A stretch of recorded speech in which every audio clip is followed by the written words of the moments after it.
qui a déjà vu sur vidéo ou assisté à une intervention de ma part? J'ai assez envie de passer directement aux questions. Qui n'a jamais vu? J'ai le droit de passer directement aux questions ou pas? Ouais, je vais passer directement aux questions. C'est pas la peine que je répète. Pour les autres, je vous le fais en 15 secondes. On va tous mourir, pas tout de suite. Et puis voilà, quoi. Non.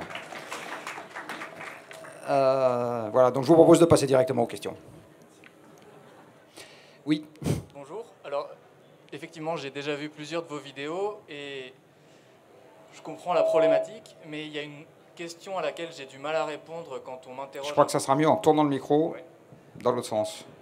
Voilà. J'ai un peu du mal, effectivement, à répondre aux sceptiques qui nous disent que par le passé, il y a eu des réchauffements brutaux qu'on ne peut pas expliquer, comme en Égypte ancienne ou des périodes comme celle-ci. Alors, je ne vais pas nécessairement vous expliquer tous les réchauffements passés, mais je vais vous expliquer les climato-sceptiques. Il y a, le climato-scepticisme relève d'une seule motivation qui est de refuser le problème parce qu'on a bien conscience du fait que la solution va être contraignante. Ou que de refuser le problème amène en soi des avantages. Alors, les quelques catégories de climato-sceptiques que je connais sont les suivantes. Alors, il y en a une qui est assez peu présente en France, mais qui est très puissante aux États-Unis, qui sont les gens très croyants qui disent la marche du monde, c'est l'affaire de Dieu. Nous, on ne peut pas toucher au monde.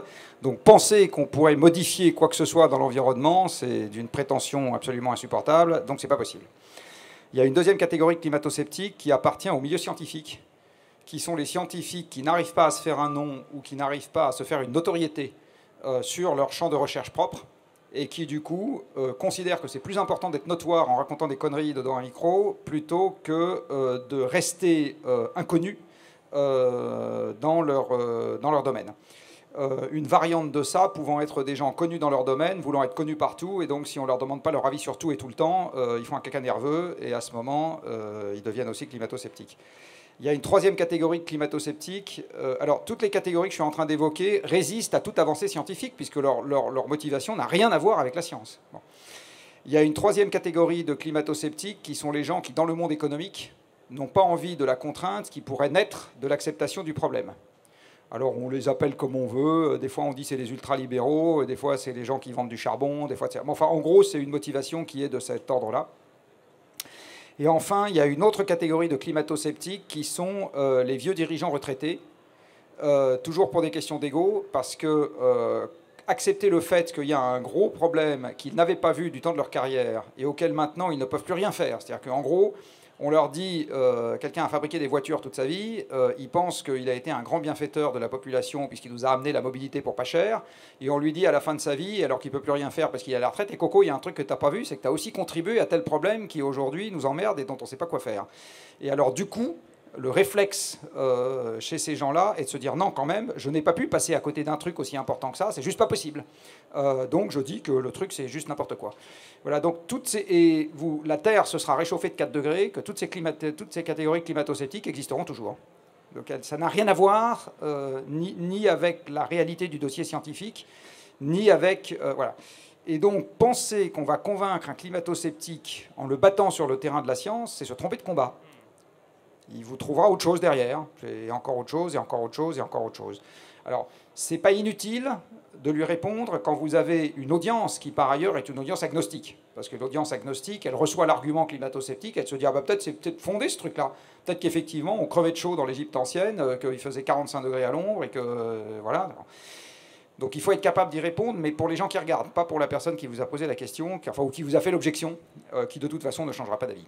Et alors, une dernière question pour les personnes... Non, c'est une question par personne. Très succincte, c'est juste une extension de ce que vous dites. La catégorie des personnes qui pensent que le climat a toujours changé et que la principale préoccupation, ce serait la biodiversité ou tout ce qu'on est en train de détruire plutôt que le climat qui, de toute façon, changera.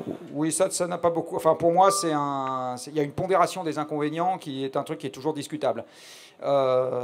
Si je vous dis, vous avez un problème à la cervelle et que vous me dites, non, mais je vais d'abord m'occuper au problème du foie, à mon problème du foie, ou peut-être pas. Enfin, bon, ouais. Donc, on a en fait plusieurs problèmes sur les bras en même temps. C'est plutôt comme ça qu'il faut voir la chose.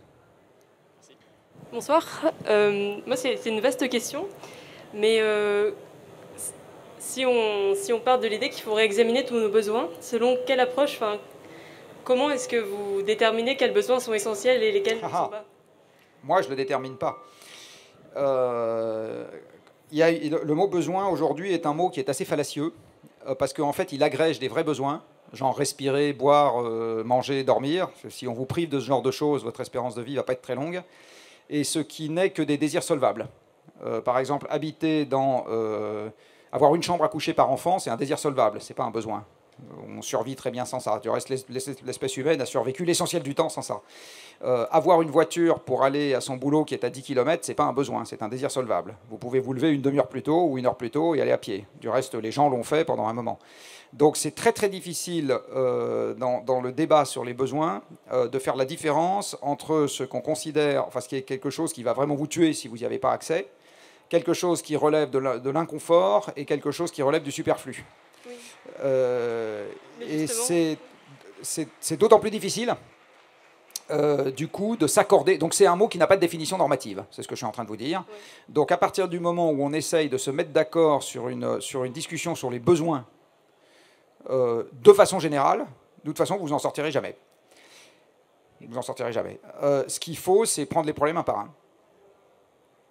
Et dans les problèmes pris un par un, il faut essayer d'établir une préférence. Donc par exemple, en ce qui concerne se déplacer, oui. Est-ce que c'est plus important si on doit assurer l'une des deux choses suivantes, d'assurer d'abord la mobilité du quotidien ou d'abord la mobilité longue distance? Mais du coup, qui est légitime pour déterminer ça, selon vous? Il n'y a qu'un seul moyen, c'est une préférence collective.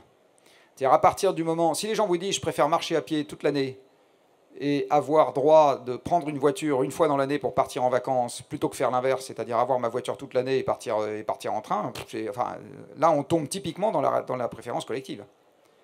D'accord?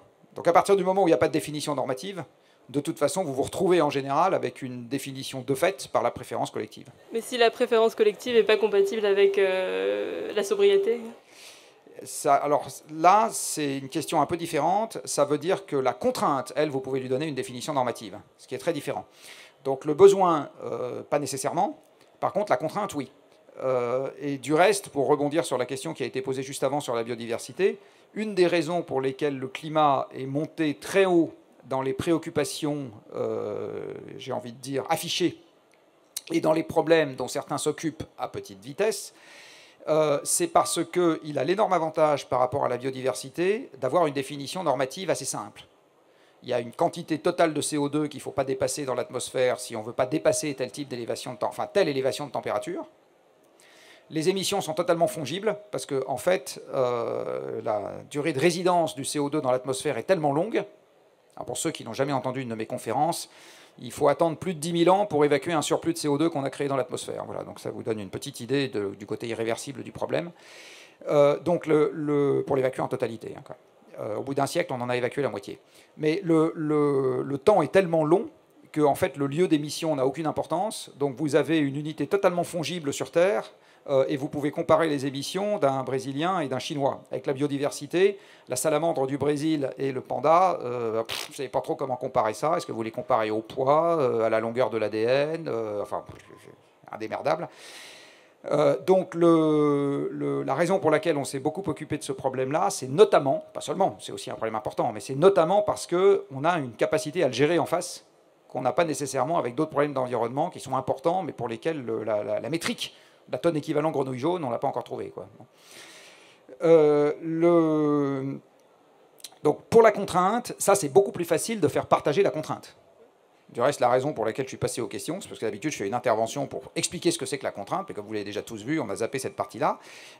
Mais ça, il y a une définition normative. Mais du coup, donc on a cette contrainte physique qui impose des limites objectives. Puis après, on a les besoins essentiels que vous avez mentionnés, s'alimenter, dormir, etc. Mais après, comment est-ce qu'on fait pour déterminer les besoins solvables? Je vous dis, c'est par la préférence collective, il n'y a pas d'autre moyen. Ouais. Si les gens préfèrent avoir moins de voitures et plus de beefsteak, pourquoi pas, versus moins de beefsteak et plus de voitures. Et concrètement, comment vous voyez la chose? Il y a une expérience qui a été menée il n'y a pas très longtemps, que j'ai trouvée assez intéressante, qui est la Convention citoyenne pour le climat. Alors pour moi, elle est doublement intéressante, elle est intéressante sur deux points. elle est intéressante sur un premier point, c'est que, quelle que soit la pertinence des mesures proposées, parce qu'il y a certaines mesures qui ne sont pas chiffrées, d'autres dont on peut se dire c'est anecdotique dans le problème à résoudre, etc. Il y a un point quand même qui est commun globalement à l'ensemble de ce qui a été proposé, c'est que c'est des positions beaucoup plus radicales que ce à quoi l'ensemble de la population est aujourd'hui, enfin, considère aujourd'hui comme légitime de faire. D'accord ? Et donc le gros enseignement de cette expérience, c'est que quand les gens ont le temps d'être confrontés à la description du problème, ils changent d'avis sur leurs préférences. D'accord ? Donc comment est-ce qu'on change les préférences collectives ? Il y a une première manière de les changer, c'est d'inclure une compréhension d'un problème qu'on n'avait pas avant. D'accord ? C'est un gros... Voilà. Après, vous empêcherez pas les vieux de ne pas avoir exactement les envies des jeunes, les femmes les envies des hommes, les Bretons les envies des Savoyards, enfin c'est la vie, quoi, c'est comme ça. Et les urbains les envies des ruraux. Donc il y a un moment, on essaye de... Mais ce qui est important, c'est qu'on arrive à ce que la collectivité, effectivement, intègre quelque chose qui est une contrainte qui s'impose à tous dans l'expression de ses préférences. Voilà. Ça, c'est difficile. Merci. C'est clair. Bonsoir, j'ai envie de poser une question d'ordre économique. Alors, récemment, on a vu en fait que la transition écologique, elle va nécessiter énormément d'investissements pour rénover les bâtiments, changer nos modes finalement d'être au monde. Et même en mettant de côté la mauvaise volonté des fois qu'il peut y avoir chez les financiers, finalement, dans un monde où il n'y a pas de croissance, où on est même éventuellement dans une logique de décroissance, comment est-ce qu'on contracte un prêt ? Puisque l'idée de la dette et du prêt, c'est justement de supposer que par définition, que demain il y aura plus d'argent et des possibilités de remboursement pour le prêt contracté à l'instant T. Du coup, comment on fait en fait ? Comment est-ce qu'on concilie les investissements qui sont nécessaires pour le climat et la logique de décroissance qui risque de s'imposer à nous ? Alors, le premier élément de réponse, c'est que tout... Alors, il y a dans le discours sur les actions qui sont à faire en matière de climat, d'abord, tout ne passe pas par des investissements. Tout ne se passe pas par des investissements. Il y a une publication qu'on a faite à Carbone 4, il y a maintenant 6 ou 8 mois, qui s'appelle Faire sa part, où on a chiffré le gain potentiel en émissions au niveau de l'empreinte carbone d'un individu, lié à un certain nombre d'éléments de comportement qui ne supposent aucun investissement. Alors le premier, beaucoup dans cette salle le connaissent, consiste à modifier son régime alimentaire. Si on modifie son régime alimentaire pour manger moins de viande, typiquement on va baisser son empreinte carbone sur l'alimentation, ça ne suppose aucun investissement. Enfin si éventuellement vous achetez un cuiseur à vapeur pour les haricots verts, mais enfin voilà, c'est un investissement quand même assez modeste. Si vous avez des comportements vertueux dans lesquels vous avez des désinvestissements, par exemple, si vous évitez d'acheter une voiture et que vous achetez un vélo électrique à la place, parce qu'il se trouve que votre voiture vous sert essentiellement pour aller faire les courses et au boulot et que tout ça est à 10 bornes de chez vous, et ce n'est pas un cas de figure fictif ce que je suis en train de dire, parce que c'est typiquement le genre de point de bascule qu'on est en train de voir en ce moment. Ça ne suppose aucun investissement supplémentaire, ça suppose un désinvestissement, au contraire. C'est-à-dire vous aviez une bagnole qui vous coûte 5 000 € par an, et vous achetez un vélo qui vous en coûte 1 000 à l'achat, et derrière, en termes d'entretien, ça ne va pas vous coûter grand-chose. Donc l'idée que tous les comportements qui sont vertueux sur le plan des émissions passent par des investissements, c'est faux. Bon. Après, vous avez un deuxième point à voir, c'est que tous les investissements qui sont à faire ne passent pas nécessairement par du crédit. Vous avez en particulier, ou plus exactement, ne passent pas nécessairement par un supplément de crédit, pour être précis. Vous avez actuellement en France, chaque année, 50 milliards d'euros de mémoire qui sont réalisés dans les travaux chez les logements des particuliers. Bon. Vous pouvez très bien obliger à ce que ces travaux soient prioritairement fléchés sur la décarbonation des bâtiments. Donc les gens feront moins d'extension de pavillons et de je sais pas quoi, et ils feront plus d'isolation des combles et de pompes à chaleur. Bon. Ce n'est pas nécessairement quelque chose qui suppose de dépenser plus. Par contre, vous n'avez pas la même chose à l'arrivée. Mais ça nécessite, c'est une réorientation des investissements existants. Vous pouvez très bien décider que les collectivités locales qui ont dépensé une somme coquette en rond-point ces dernières années continuent à payer des gens du BTP, mais au lieu de leur demander de rajouter des routes, ce qu'on continue à faire aujourd'hui, on leur demande de rajouter des pistes cyclables. Enfin, vous voyez, donc, la notion même de ce que c'est qu'un investissement qui est pertinent pour le climat est quelque chose où la métrique aujourd'hui est extrêmement imparfaite, parce qu'on n'arrête pas de penser que c'est des éoliennes qu'on va rajouter en plus, mais en fait c'est une vision extrêmement parcellaire et tronquée du problème. Le vrai sujet, c'est de rendre la totalité des flux d'investissement compatibles avec la baisse globale des émissions de gaz à effet de serre.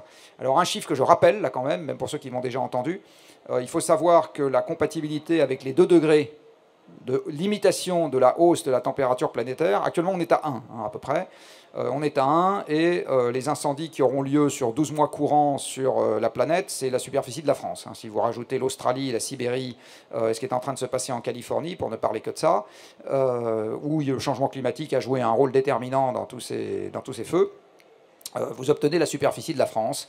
Ça fait quand même un paquet de millions d'hectares. Et nous ne sommes qu'à 1 degré.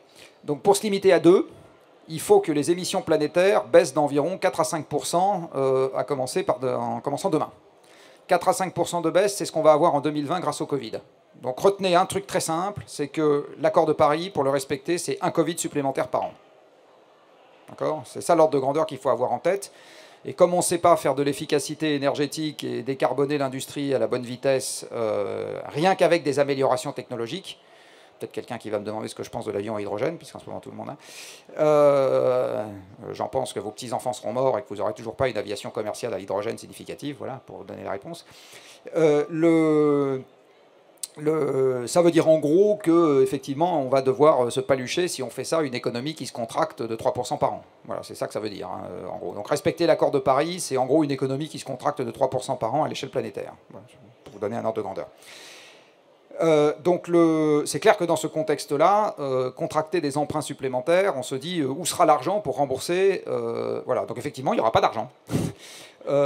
Et c'est très clair qu'une partie du supplément d'endettement qu'on a créé depuis 2008, parce qu'on a en gros doublé, entre ça et le Covid, on a doublé la dette aux acteurs non financiers a explosé, je crois qu'elle est pas loin de doubler. Donc effectivement, à un moment, il n'y aura pas l'argent pour rembourser tout ça. Alors il y a deux manières de ne pas rembourser l'argent, c'est le défaut et l'inflation. Alors une variante de l'inflation, c'est les taux négatifs. Pareil, c'est une variante de l'inflation. Mais effectivement, donc si on demande à ce que les gens empruntent de l'argent pour payer les investissements qu'on va leur demander de faire, on peut leur demander d'emprunter. Ça, ils vont le faire. Et du reste, les banques vont leur prêter. La bonne question après, c'est de savoir quelle est la part qui sera remboursée. C'est ça la bonne question. Mais j'insiste sur le fait qu'une bonne partie des comportements et une bonne partie des actions ne supposent pas un supplément d'argent en circulation. Par contre, ça suppose qu'on réoriente l'affectation de l'argent. Et ça, aujourd'hui, la comptabilité de ce truc-là est très mal faite. Mais donc les quasiment 130% de dette du PIB de la France aujourd'hui, concrètement, qu'est-ce qu'on en fait demain? Vous avez parlé soit de l'inflation... une partie, on ne va pas la rembourser. Donc c'est une pyramide de Ponzi. C'est une pyramide de Ponzi. Donc on la rembourse. En gros, ce qu'on a fait, c'est depuis que la dette a commencé à se creuser, après les chocs pétroliers, c'est qu'on a remboursé la dette, on a remboursé le principal et les intérêts en s'endettant encore plus. C'est exactement le principe d'une pyramide de Ponzi. Mais historiquement, on voit que les États qui ont tendance à ne pas rembourser leurs dettes, pour la stabilité de leur monnaie et leur crédibilité... Alors, si votre question, c'est est-ce que d'ici à ce que je meure, je vais vivre dans un monde stable, là, je vous réponds tout de suite, non. Oui. Voilà.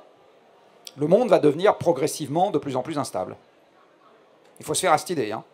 Donc ça veut dire que les plans de transition qui flottent sont des plans qui flottent dans un monde qui va devenir de plus en plus instable. Malheureusement, c'est une donnée du problème. Il ne faut pas s'imaginer que demain, la stabilité va revenir, etc. Je n'y crois pas une seconde, malheureusement. Merci. Les facteurs de déstabilisation ne font que s'amplifier. Hein. Donc le monde va être de plus en plus instable. Il n'y a pas de... Malheureusement. Moi, je voulais poser la question par rapport... Aujourd'hui, on pense beaucoup en mode statique.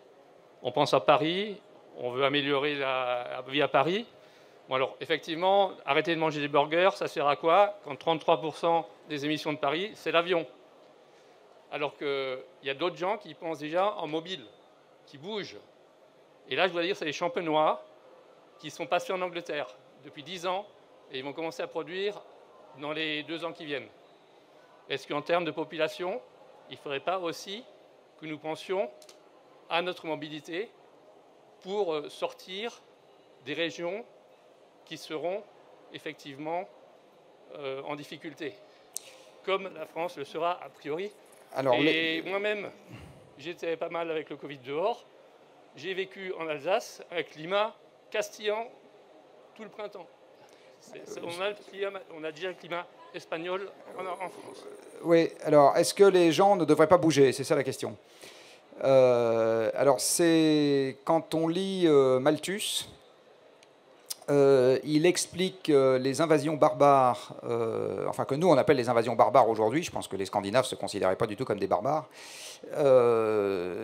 qui nous a accessoirement donné un roi de France, par le fait qu'il y avait un excès de population par rapport à la capacité à la nourrir sur place.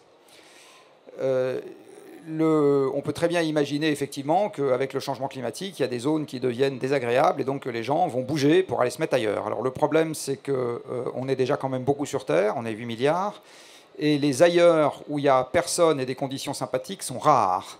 Alors, ou bien il y a actuellement des conditions déjà sympathiques et du monde, et en général ils ne sont pas très contents de nous voir arriver en masse, ou bien il n'y a absolument personne, et à ce moment il y a zéro infrastructure. Donc ça veut dire que les endroits où les gens arrivent, on est à poil, il n'y a pas une route, pas une école, pas la tour Eiffel, ce qui est quand même très désagréable, et pas la trésorerie péri-générale, ce qui est aussi très désagréable. Donc il n'y a rien, et en gros, sauf que peu de gens vont accepter d'aller émigrer quelque part et de se dire on va faire comme les Indiens avec 3 bouts de bois et un bout de tissu.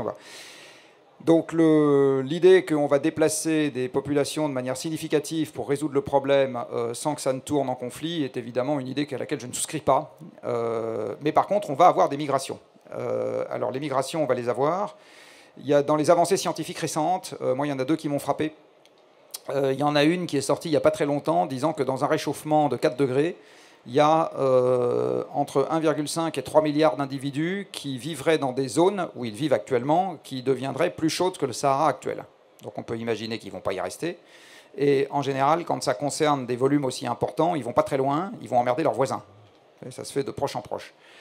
Donc ça veut dire que ces régions-là vont devenir progressivement de plus en plus adverses pour que les gens puissent se nourrir, et évidemment de plus en plus conflictuelles. C'est absolument évident. C'est ça que ça va donner, en fait. C'est pas tellement que les Champenois vont aller émigrer en Grande-Bretagne, c'est que ça va devenir de plus en plus conflictuel. Après, il y a un autre truc qu'il faut garder en tête, c'est que le réchauffement repoussant vers les pôles les zones qui sont éventuellement favorables, nous vivons sur une sphère, ça ne vous aura pas échappé, que la Terre est ronde. Et la géométrie vous dit que quand vous prenez une bande comprise entre 2 latitudes et que vous la remontez vers les pôles, vous diminuez la surface de la bande. D'accord? C'est de la géométrie de base. Hein. Et donc, si vous voulez faire tenir autant de monde sur une bande d'une plus petite surface, avec donc moins de terre cultivable, vous vous dites qu'à un moment, ça risque de coincer un peu. Donc, il est absolument évident pour moi que le problème ne se résoudra pas par des migrations de masse pacifiques. Ça se résoudra, ça va créer une pression migratoire, ça c'est absolument certain. Et mon sentiment, c'est que nous n'en avons vu que le début. Le dernier point, c'est qu'aujourd'hui, le pétrole, c'est-à-dire le commerce international, d'une part, et la capacité à avoir une agriculture très productive dans certaines zones, d'autre part, permet de rééquilibrer la disponibilité alimentaire mondiale. C'est-à-dire que là où ça ne pousse pas, vous pouvez faire venir de quoi manger quand même, grâce au pétrole, des moyens de transport, et grâce au pétrole et au gaz, des engrais et des tracteurs, parce que c'est très productif ailleurs.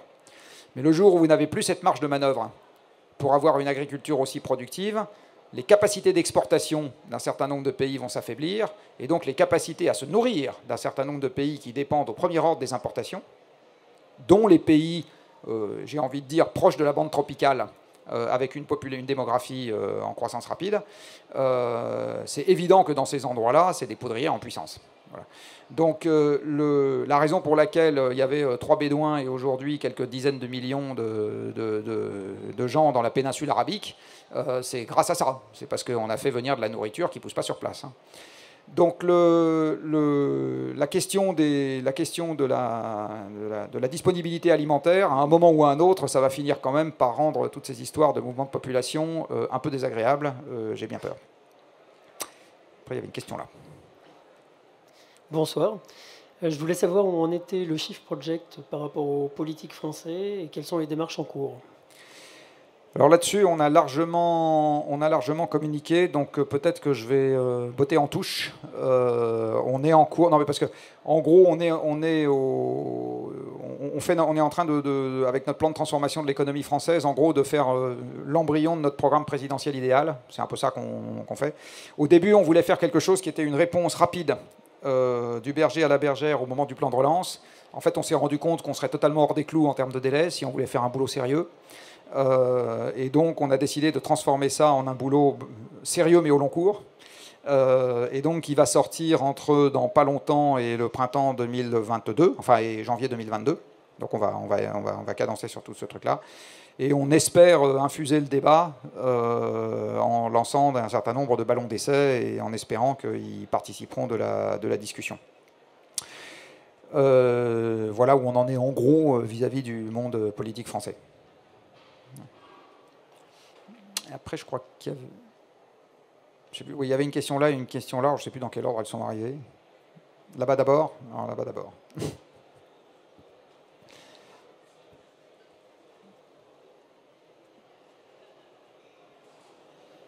Bonsoir. Merci pour votre intervention très brève.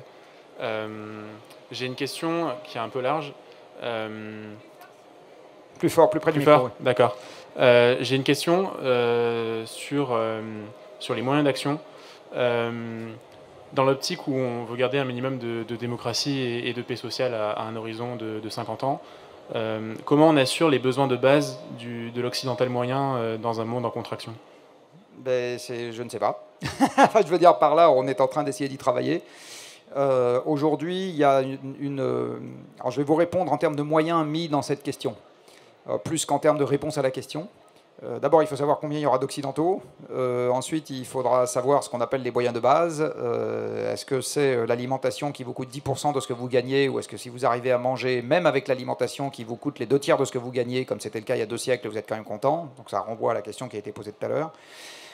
Parce qu'il y a 2 siècles, c'était ça. Il y a 2 siècles, l'alimentation vous coûtait les 2 tiers de ce que vous gagnez.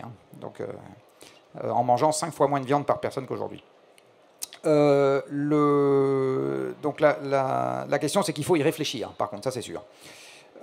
Aujourd'hui, il y a une réflexion organisée sur ce genre de questions qui est extrêmement faible, sinon inexistante. C'est inaudible pour une large partie du monde de la recherche de se situer dans un univers contraint à ce point-là.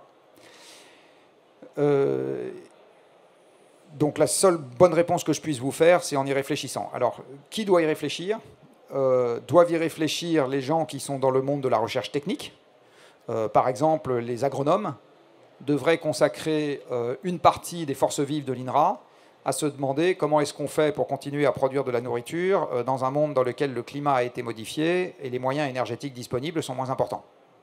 Bon, il faut commencer par faire ce travail pour avoir une idée de ce que peut être l'offre. D'accord, donc combien vous avez une recherche à faire du côté économique, parce que les modes de régulation qui permettent de faire émerger les pratiques agricoles vertueuses pour faire face à ce problème sont éventuellement différentes de celles que vous avez aujourd'hui. Alors je vais vous donner un exemple. Si aujourd'hui vous voulez faire émerger des pratiques agricoles qui sont pertinentes pour intégrer la contrainte environnementale, en général, elles vont économiquement vous coûter plus cher que les pratiques actuelles. Donc vous ne pouvez pas les faire émerger si vous ne protégez pas les acteurs en question de la concurrence internationale. Juste, vous ne pouvez pas le faire. Bon. Donc ça veut dire que vous avez besoin de modifier l'organisation des systèmes de distribution et de commercialisation d'un point de vue strictement réglementaire. Aussi. Parce que sinon, à aucun moment, vous pouvez faire émerger ce qui vous intéressera 20 ans plus tard. Bon. Voilà, donc vous avez une réflexion à entamer chez les élus locaux, parce qu'ils ont beaucoup de mal à se projeter dans un avenir de moyen et de long terme, bon, etc. Donc en fait, c'est une question qui appartient quelque part à beaucoup de gens, qui doivent se donner un cahier des charges qui est compatible avec ce qu'on sait de l'évolution du climat et de l'évolution de la disponibilité énergétique et l'évolution de la fertilité des sols, enfin tous ces trucs-là, et qui derrière doivent regarder comment est-ce qu'on arrive à optimiser au mieux tout ça, et qu'est-ce qu'on est capable de faire à ce moment-là. Bon. Cela étant, si la réponse c'est dans 50 ans, sachant que nous sommes à peu près 450 millions d'Européens, l'Europe avec beaucoup moins de pétrole et un climat modifié est capable de nourrir 200 millions de personnes, qu'est-ce que vous faites? Bon. Voilà, donc il n'y a pas nécessairement il n'y a pas une réponse simple à cette question-là. Par contre, il y a une direction dans laquelle partir pour comprendre comment avancer, ça c'est sûr. Alors aujourd'hui, à mon grand regret, cette direction est très peu empruntée parce que vous avez encore énormément de gens qui ne voient pas la déstabilisation à venir du monde. Alors on commence à la voir un peu dans le monde agricole, parce qu'à force de se prendre des sécheresses à répétition et que dans le monde forestier, on commence à voir les arbres crever, bon, là, il commence à se réveiller. Mais c'est trop tard. Enfin, c'est trop tard. C'est pas trop tard pour faire quelque chose. Ça aurait été bien qu'il se réveille avant, quoi. Mais il n'y a pas tellement d'autres choses à faire que ce que je viens de vous évoquer. Merci. Je crois qu'après, il y avait une question là.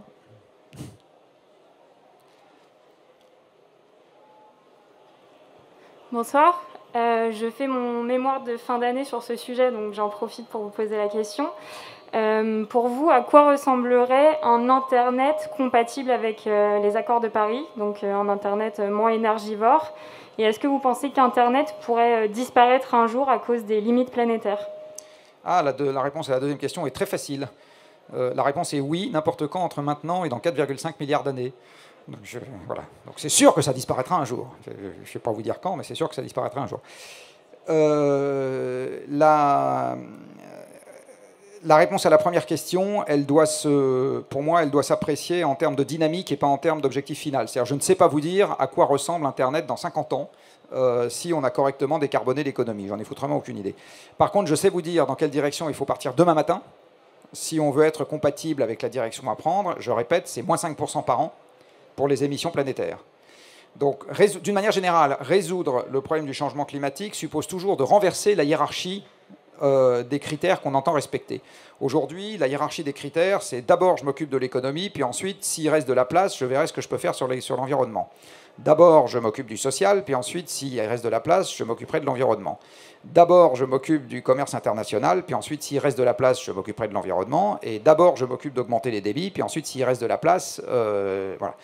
Donc c'est clair que si on veut que Internet soit compatible à l'accord de Paris dans une logique un peu communiste, c'est-à-dire moins 5% comme tout le monde, à ce moment, votre critère, c'est qu'est-ce que je peux garder si je fais moins 5% tous les ans? C'est ça la bonne question.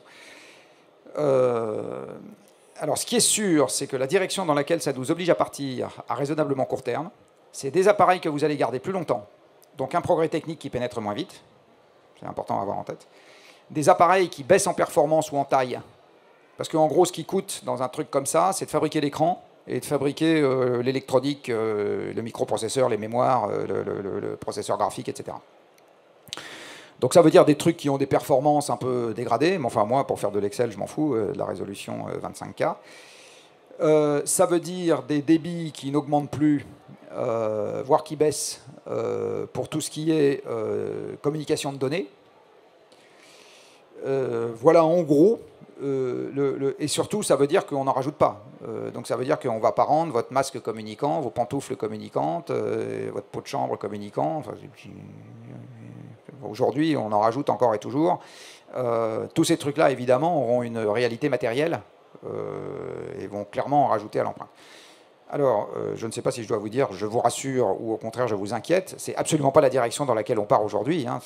On est toujours dans... D'abord, c'est très important que les gens puissent avoir la 5G, puis ensuite, on réfléchira à savoir si c'était une bonne idée. Mais si on voulait être sérieux sur cette question, comme je vous le dis, on raisonnerait dans l'autre sens. Donc, en fait, on demanderait aux ingénieurs de faire un boulot très classique d'optimisation sous contrainte. On leur dirait, là, il y a une contrainte indépassable, c'est moins 5% par an. Trouvez-moi ce que vous pouvez me trouver de mieux dans le cadre de cette contrainte. Voilà. Mais ce n'est pas ça qu'on fait aujourd'hui. Ça veut dire aussi que sur les formes contractuelles, pour finir ça, vous n'aurez plus de débit illimité. Vous n'aurez plus ça. Et vous n'aurez plus... en gros, idéalement, il faut que pour les opérateurs de télécom, les terminaux deviennent une charge et pas une source de profit. C'est-à-dire qu'aujourd'hui, c'est une source de profit parce qu'à chaque fois qu'on vous vend un nouveau modèle de téléphone, l'opérateur, il marge dans l'opération où il vous fait payer. De toute façon, le téléphone, vous le payez dans l'abonnement, il n'y a pas de repas gratuit. Et il marge au moment où il vous vend le téléphone. Donc pour lui, le téléphone est un centre de profit. Et ce qu'il faut, c'est arriver à passer à une forme contractuelle où pour lui, c'est une charge. C'est-à-dire ce qu'il vous vend, c'est le service. Et tout ce qui contribue à l'élaboration du service, ça lui coûte de l'argent. Le débit illimité, ils sont assez pour, les opérateurs aujourd'hui, enfin les données limitées, arrêtez ça, parce que justement, comme c'est illimité, ils doivent investir en permanence pour augmenter les performances du réseau, alors qu'ils ne gagnent pas plus d'argent. Donc voilà, ça c'est typiquement un truc où, quand on en discute, moyen de discuter. On s'arrête là ? On s'arrête là. Merci Jean-Marc. Super transition en plus, puisque Maxime va maintenant nous parler de l'impact environnemental du numérique et des travaux du Shift sur le sujet. Voilà. Parfait. Maxime Maxime Effoui.